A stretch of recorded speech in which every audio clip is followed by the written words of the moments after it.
Hey, this is Z with Small Scale Development, where I'm going to take you step by step through our development projects so you can learn how to do them yourself and become a small scale developer in your community. Today, I want to talk about getting started in real estate development and how do you get started. This is not going to be an answer for you, but just some things to think about. So first, you need to think about what are your goals. Now, these may evolve over time, but it's really important to understand what is your goal or what are your goals, because there are a million different possibilities of things you could do. There's a lot of different possibilities within development itself, real estate development. And then once you pick a niche, and let's say I'm going to focus on residential development, because that's my experience. Where do you go from there? Are you doing single family houses? Are you doing multifamily? What's your scale, et cetera? And then once you even narrow it in there, then there's a whole, within the actual construction process, there's a million different variables of things, choices you can make as well. So figuring out what your goals are up front is going to get you along the path with the least resistance. So what are your goals? Are you looking for a side hustle for extra income? Are you looking to make small streams of steady cash flow? Are you looking more for just building long-term wealth for your retirement? Are you really coming at it from a community development standpoint? You really want to improve your neighborhood, or you want to provide affordable housing? Are you looking for this as a new career that you're going to be doing full-time, or maybe some other reason? Next, I want to look at what are your assets. And so these are, your cash, your capital, or your land, but they're also your skills too. So what are your skills? They could be in design. Maybe you're an architect or designer or engineer or planner. It's a great place to start. You have a lot of the knowledge already. Maybe it's in finance. Maybe you are a bank or investment manager, and either, if you're in banking, maybe you've saved up quite a bit of money, or maybe you have other friends and family and colleagues who are looking to invest their money. Maybe you're in real estate, you're a realtor or property management, so you really know the market. You know the market well, and you know what things are gonna rent for or sell for, and you also are able to get them rented quickly and easily. Or you just have relationships with people who are in the industry and can help you do that. Maybe you're in construction, so you're a home builder, but you're a custom home builder, but you want to do it for yourself.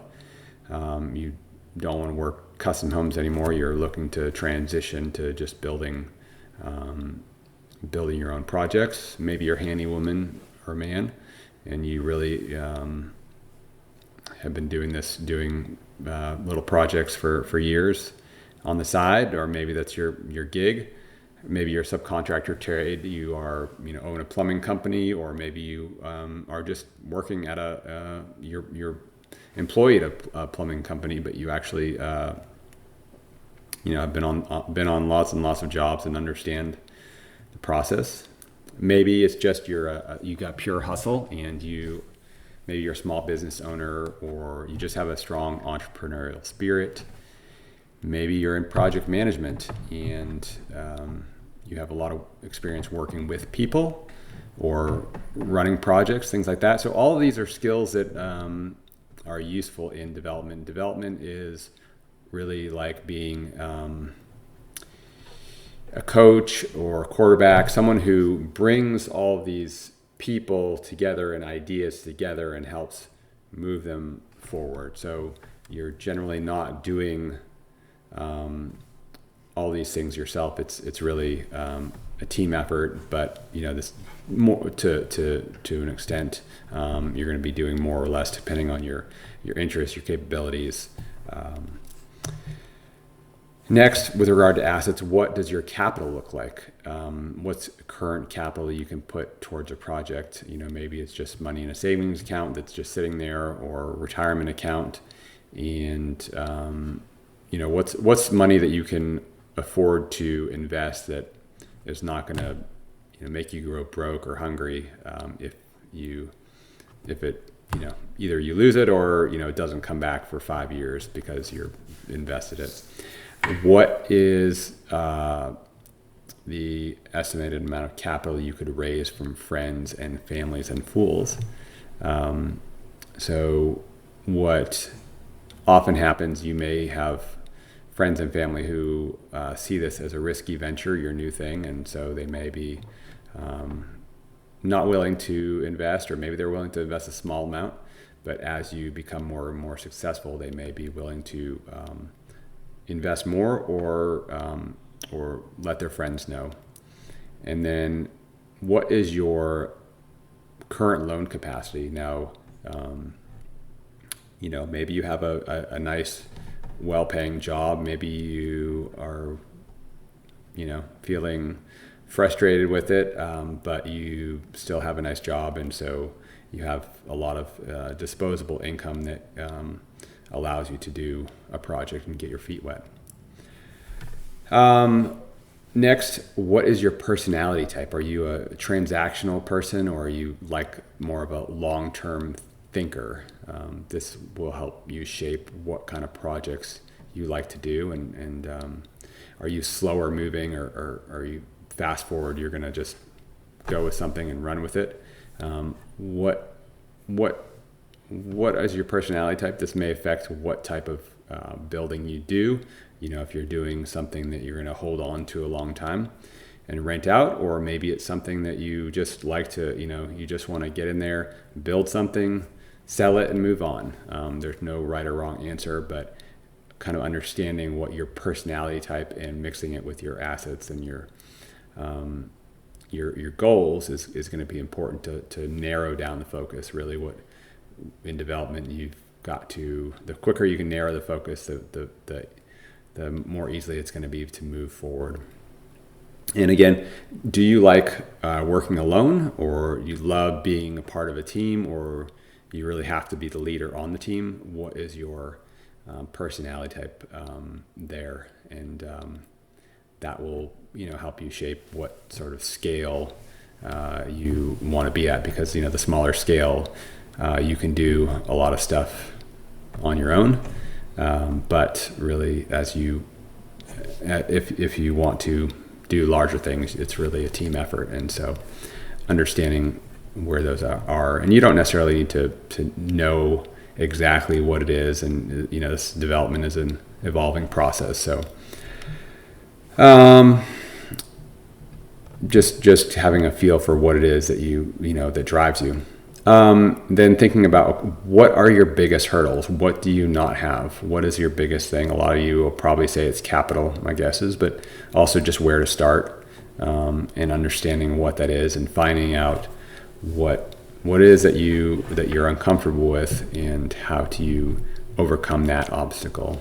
Maybe there's other people who are who can help you overcome that. So how do you actually get into small scale development? Well, there's a ton of different ways, but depending on your skill, one way that I think of is, if you're just getting started, or is you don't have a lot of money, is maybe you own your own home, and you decide you want to remodel your home. And to do that, you put together a solid plan. You know exactly what you want to do. You get bids on everything, and you interview numerous contractors. You track your time from everything from beginning to end, so make a very clear documented process. Put together a budget beforehand, and compare both your timeline and your costs for everything. So learning the whole sort of construction management process. This is really about doing construction as opposed to the development side, but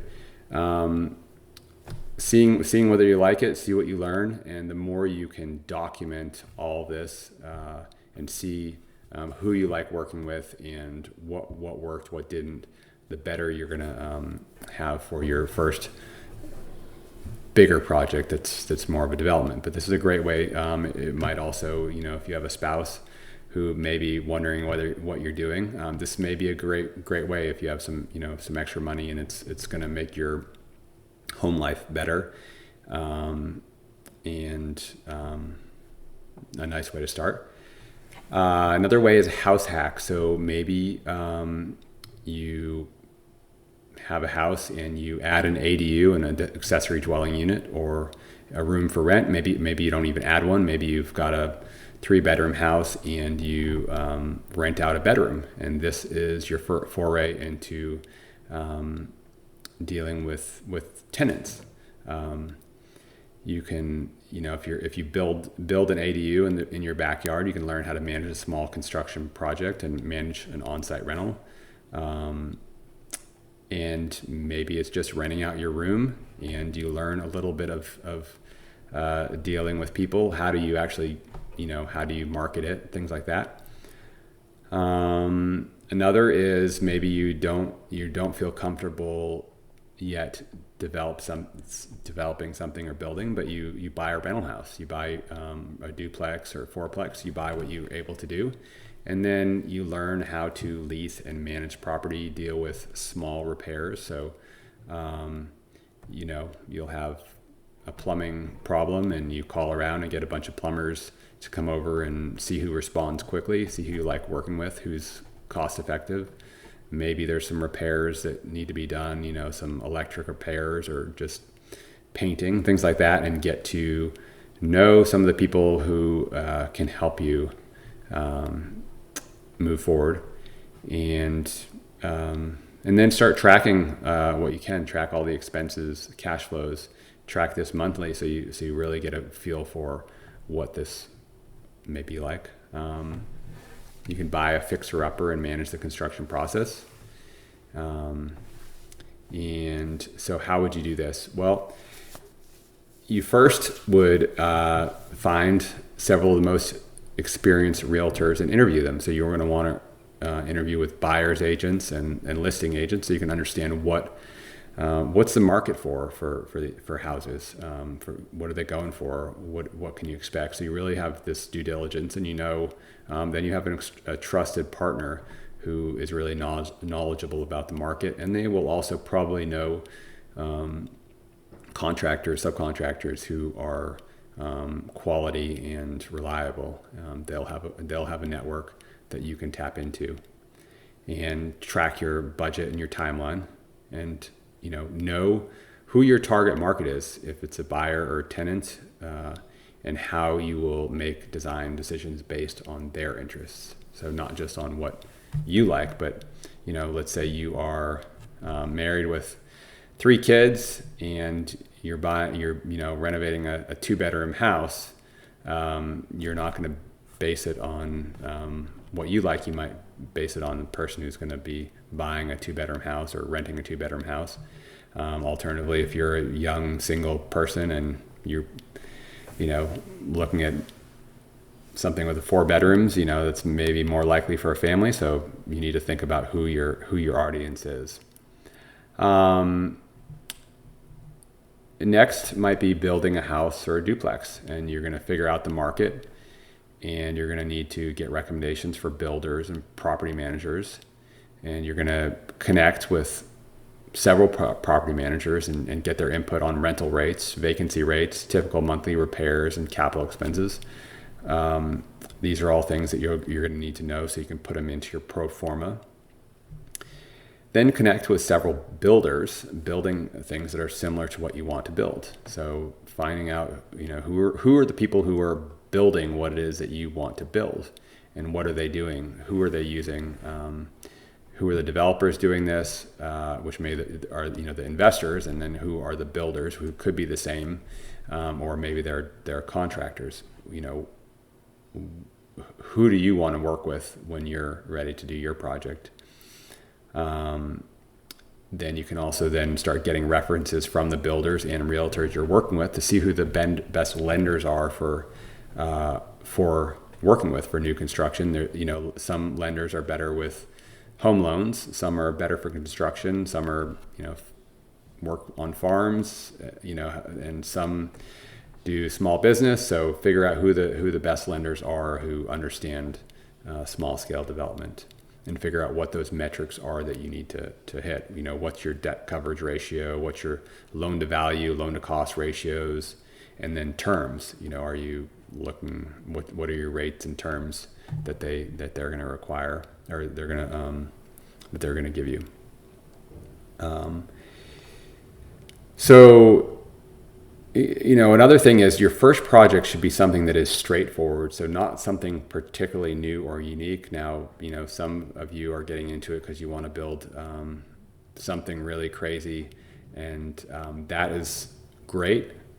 I don't necessarily say don't do that, but just realize that the time it takes to do that, and the cost may be a lot higher than what you expect. The people building it may not know how to do it. If you want to do a home built out of rammed earth or hempcrete, people around where you're living may not have ever done that, and they don't know how to do it, and so it may take you a lot longer. So I think for your first projects, you want to do something that you are that people are already doing around you, so you can learn that process and then jump to next to where you want to go. Let's see. Something else is you once you know what you want to do, you're going to have to interview and get several bids for the project that you want to do. And right now, people are so busy that they I didn't even include in here an architects and getting designs, but what you've got to do once you've got your plans, and you've talked with the realtors and you've talked with experts to know what the market is looking for, what you want, and you have your plans, then you're going to go and interview and get several bids. And right now, like I said, people are so busy. A lot of people are not even doing bids because it's just why they don't know you, and they have a client base that they're working with. They don't have the time to go give bids for someone who may not even do a project. So what that might mean is that you actually need to pay them some amount to get a detailed bid. So you may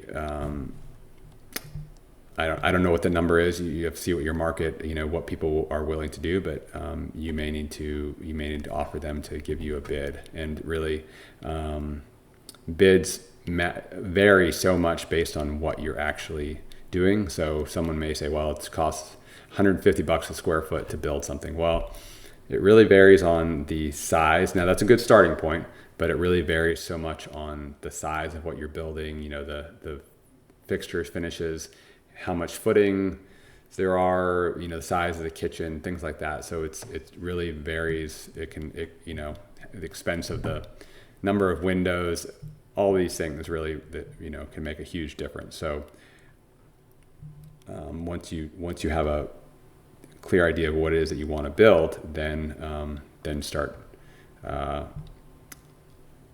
getting bids on it. And so ideally, you will want to get itemized bids. So as when you do your first project, you can do it as a fixed fee or a fixed amount. They may just say, okay, it's going to cost you. We're going to charge you $200,000, and maybe it's cost the builder. They think it's going to cost $150,000, but it may go up to $170,000, and then the $30,000 is their profit, or maybe I'm just making up numbers here, but then if it goes up to 180 or 90, then they only get $10,000 profit, but you won't ever see those numbers. They're just going to give you a flat bid. And I think in order to be a skilled developer who's doing this longer term, you really want to know what all these different costs are so that you can make adjustments in the future. If your goal is more just, you just want to get stuff built, you don't want to get too much in the detail, then I guess you can, find someone you trust and just, the numbers will work, and maybe that's worth it to you. But I think if you're looking to do this longer term and really be effective, then understanding what all those numbers are, what those costs are, so you can make adjustments accordingly. Well, that is all I have for today, and hopefully we'll see you next time.